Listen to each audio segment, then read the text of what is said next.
Social মিডিয়াতে শাকিব খানের তুফানের ঝড় থেমে নেই, এর মাঝে উপবিশ্বাস করে দিলেন তার লাল টুকটুকে অডি বিক্রি। তাহলে কি অর্থনৈতিক মন্দায় আছেন অপু?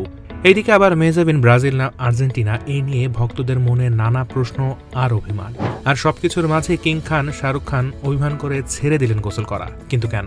সব নিয়ে আজকের এই দিনের বিনোদন A to Z এর প্রথম পর্ব।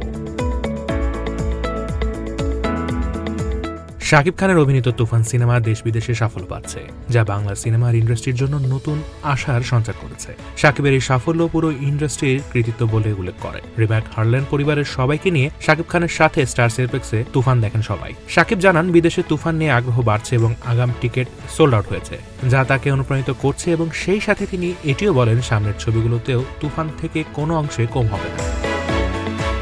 ঢালিউড কুইন অপু বিশ্বাস হাভাল ব্র্যান্ডের নতুন জালিয়ন মডেলের গাড়ি কিনেছেন। সোশ্যাল মিডিয়ায় ছবি ভাইরাল হলে নেটিজনরা প্রশ্ন তুলছে, এত টাকা কোথায় পান অপু বিশ্বাস? অনেকে মনে করেন শাকিব খান গাড়িটি উপহার দিয়েছেন তাকে।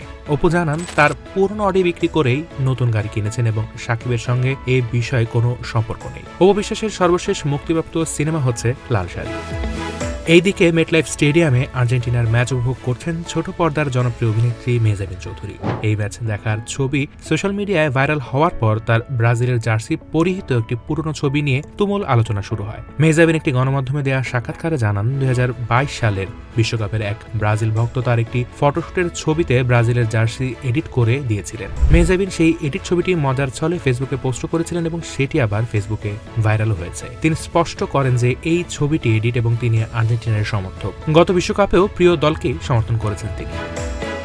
শাহরুখ খানের পারফিউম বিষয়ে অনেক শৌখিন এবং তার শরীরের সুঘ্রাণ নিয়ে সোশ্যাল মিডিয়াতে প্রতিনিয়তই অনেক চর্চা হয়। তবে তার বিষয় অভিনেত্রী ফরিদা জালাল জানান, শাহরুখ খান সপ্তাহের একদিন, বিশেষত রোববার, গোসল করেন না। রোববারকে তিনি পুরো অলস দিন হিসেবেই ঘোষণা দেন। দেরিতে ঘুম থেকে ওঠেন এবং পরিবারের সবার সঙ্গে সময় কাটান। শাহরুখ খানের বর্তমানে রাজকুমার হিরানির নতুন সিনেমায় কাজ করতে যাচ্ছেন, যেখানে তার সহ অভিনেত্রী হবে সামান্তা। সিনেমার কাজ কিছুটা এগুলো, এখনও ছবির নাম চূড়ান্ত হয়নি।